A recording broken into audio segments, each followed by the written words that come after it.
Welcome to Global of 254. Still on the war going on in DRC, there are some white people, there are some foreign fighters that some of you have been seeing in the videos circulating out there, and you don't understand who these people are, why they're fighting on African soil to begin with, and what conditions or in what terms. So, yeah, that's why I'm here to give you some more details about those people and why they're here. First of all, these men are from Romania.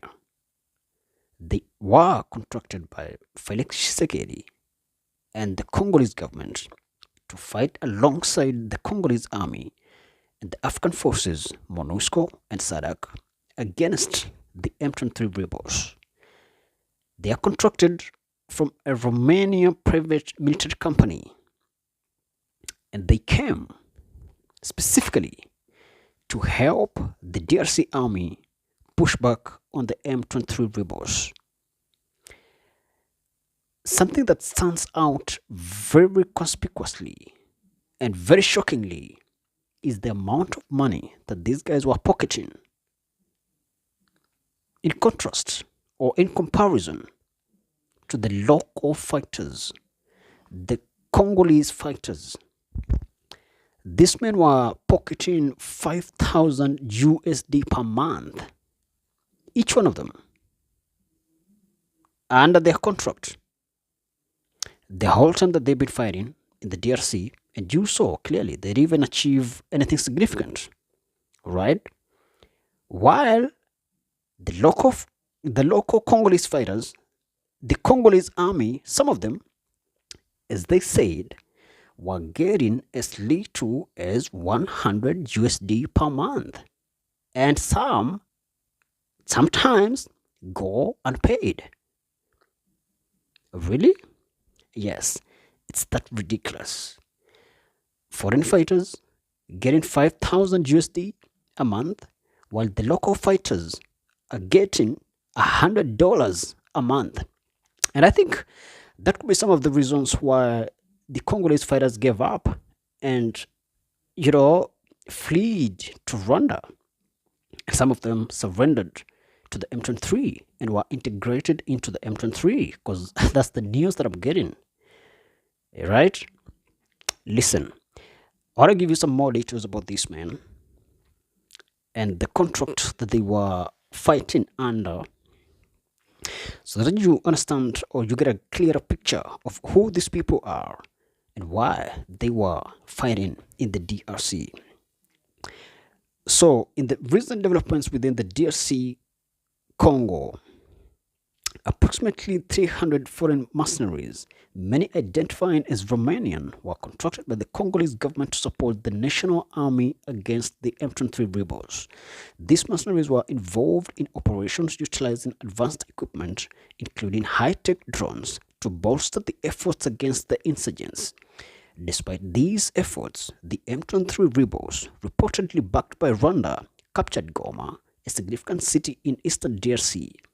Following this defeat, the mercenaries, alongside remnants of the Congolese army, found themselves cornered near Lake Kivu and the Rwandan border.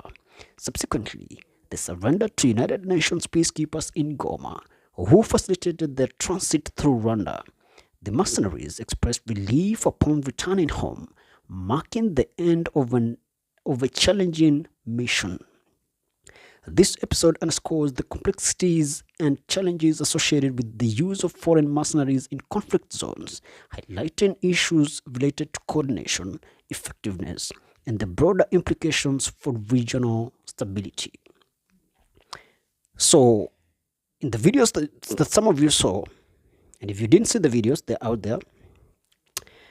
These men, after surrendering to the M23 rebels, were deported or kicked out of the DRC by the M23 rebels. But you saw that they were handed over by the UN because they surrendered to the UN. Some of them surrendered in the hands of the M23, but they were handed peacefully over to the UN forces and deported back to Romania. And they were happy that they went home alive. But two of them lost their lives some like 2 months ago, I'm told. But yeah, most of them went back alive, and the mission was just too difficult for them. But it is so ridiculous that these guys are getting or were getting 50 times much more than their local counterparts. They're getting $5,000 a month, while their local counterparts, the local Congolese fighters, were getting $100. How does that even happen?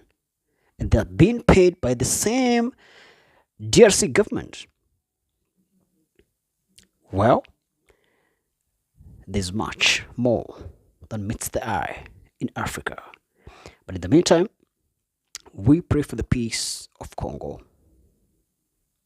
We pray that peace is established and the people of Congo resume their lives, get back to their lands, because as it is right now, they're fleeing in their hundreds of thousands because they don't want to be ruled by the M23 rebels. And as it is, the DRC government declared war on the M23 rebels. The M23 rebels, and it's an alliance of militias, not just the M23, it's an alliance of militias. They said very categorically that they are marching all the way to Kinshasa because their ultimate goal is to kick out Felix Tshisekedi, take over the government, and rule over Congo. I don't even want to talk about the Tutsis.